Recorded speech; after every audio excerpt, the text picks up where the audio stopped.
दो एसएसडी में से एक का प्राइस कम है और दूसरे का ज़्यादा। एक का स्पीड ज़्यादा है, दूसरे का कम, लेकिन तब भी ये ज़्यादा वैल्यू फॉर मनी है। क्यों? क्योंकि सस्ते में ज़्यादा स्पीड वाला खरीद तो लिया, लेकिन चलेगा कितना, वो भी तो एक सवाल है। अब जब भी कोई एसएसडी खरीदने के लिए ई कॉमर्स साइट जैसे कि फ्लिपकार्ट, अमेजोन पे विजिट करेंगे, वहाँ पे वारंटी सेक्शन में आपको मोस्ट ऑफ द टाइम दिखाई देगा 3 साल या 5 साल कुछ ऐसा। लेकिन वही एसएसडी अगर आप उसी कंपनी के वेबसाइट में देखेंगे तो दिखाई देगा कुछ ऐसा, 3 इयर्स और 80 टीबी या फिर 5 इयर्स और 150 टीबी। आखिर ये टीवीडब्ल्यू है क्या? इसका जवाब जानने के लिए हमने सीधा कॉल किया कंपनी के टोल फ्री नंबर पे और उन्होंने हमको जवाब दिया, हेलो, मैं आपको एक नंबर दे रहा हूँ, ठीक है? हाँ। आप उस नंबर पे कांटेक्ट कर ले, डेफिनेटली आपको हेल्प मिल जाएगी जो भी क्वायरीज है, ठीक है? नंबर नोट डाउन करें। फिर दूसरा नंबर पे कॉल किया। सर इसके रिगार्डिंग फिर आप हमें ईमेल ड्रॉप कीजिए। हमारी ईमेल आईडी है b2b. फिर कुछ और नंबर पे कॉल किया, फिर ईमेल भी किया, लेकिन किसी से कोई क्लियर जवाब नहीं मिला। कुछ कंपनी का नंबर में भी फोन नहीं लगा। कहीं पे कोई जवाब नहीं मिलने के बाद हमने सबका गुरुजी गूगल पाजी के पास गया और उन्होंने बताया टीवीडब्ल्यू का फुल फॉर्म है टेराबाइट्स रिटेन। ये टीवीडब्ल्यू वो नंबर होते हैं जिसके जरिए बताया जाता है कोई भी एसएसडी पूरा लाइफ टाइम में टोटल कितना डेटा राइट कर सकता है। जैसे कि मान लीजिए कोई एक एसएसडी का टीवीडब्ल्यू है 100, तो फिर इस एसएसडी का पूरा लाइफ में टोटल 100 टीबी तक data like movies, games etcetera right और डाउनलोड कर सकते हैं। अगर आप हर रोज 10 मूवीज डाउनलोड करते हैं और हर एक मूवीज का साइज अराउंड 10 GB है, देन हर रोज आपका एसएसडी पे 10x10 100 GB डेटा राइट हो रहा है। और एक टीबी का मतलब है 1000 GB। सो एक दिन में अगर 100 GB राइट होगा तो 100 टीबी पूरा होने में 1000 दिन लगेगा। इसके बाद एसएसडी में थोड़ा थोड़ा प्रॉब्लम देखना स्टार्ट करेगा, लेकिन ऐसा बिल्कुल नहीं टीवीडब्ल्यू खत्म हो गया और मेरा एसएसडी गया, ऐसा बिल्कुल नहीं है। एकदम से खराब नहीं होगा। सो एसएसडी का लाइफ कितना दिन चलेगा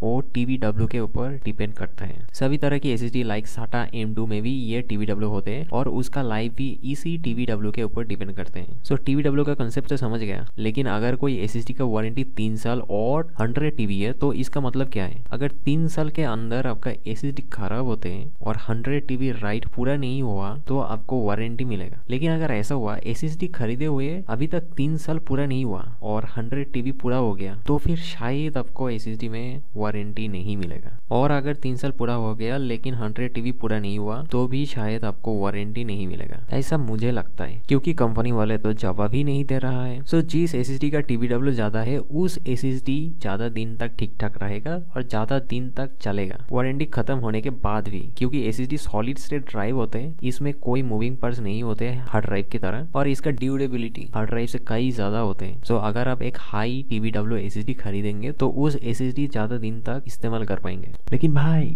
वहाँ पे स्पीड ज्यादा है, या ऑफ कोर्स वहाँ पे स्पीड ज्यादा है, लेकिन ये स्पीड जो है वो सीक्वेंशियल स्पीड है। कोई भी एसएसडी का अगर आप स्पीड मेजर करेंगे तो वहाँ पे मेनली 2 तरह के स्पीड मेजर किया जाता है, एक है सीक्वेंशियल और दूसरा रैंडम। आप खुद भी देखे होंगे जब कोई मूवीज कॉपी करते हैं कंप्यूटर पे तब बहुत जल्द कॉपी हो जाता है, लेकिन वही साइज का कोई गेम अगर कॉपी करते हैं तो बहुत ज्यादा टाइम लेता है। बड़े फाइल जल्दी कॉपी होते हैं, लेकिन छोटे छोटे बहुत ज्यादा फाइल हो तो कॉपी बहुत स्लो होते हैं, मतलब स्पीड कम मिलता है। लेकिन मूवी, यूट्यूब देखना, गेम खेलना, फोटो वीडियो एडिटिंग करने में कौन सा स्पीड ज्यादा जरूरी है, सीक्वेंशियल या रैंडम? इसके लिए फिर हमने गूगल बाबा के पास गया और जवाब मिला हमको रेडिट पे। किसी ने पूछा था गेम में कौन सा स्पीड ज्यादा इंपॉर्टेंट है, एक ने रिप्लाई दिया random IO is more important for nearly all workloads to be honest. मतलब ज्यादातर समय में रैंडम का स्पीड ज्यादा मैटर करता है, लेकिन कुछ कुछ क्षेत्रों छोड़ के, जैसे वीडियो एडिटिंग या बड़े फाइल एक जगह से दूसरी जगह मूव करना। दूसरा और एक इंसान भी कुछ ऐसा ही बताया। लेकिन सवाल यह है क्या खरीदने से पहले सीक्वेंशियल और रैंडम का स्पीड कैसे मिलेगा? हम कैसे जान पाएंगे इसका रैंडम स्पीड इतना है और इसका सीक्वेंशियल स्पीड इतना है?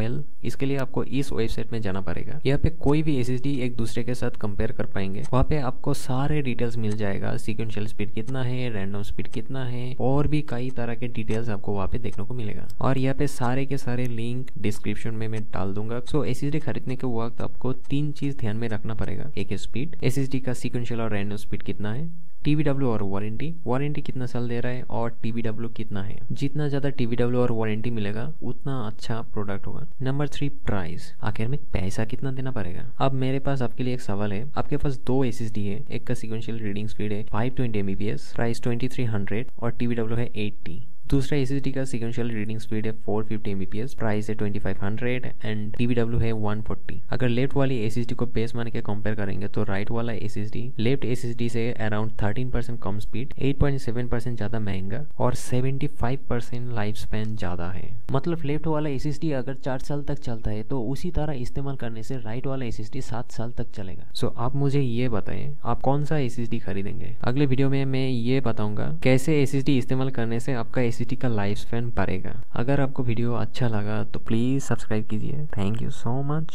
Bye bye.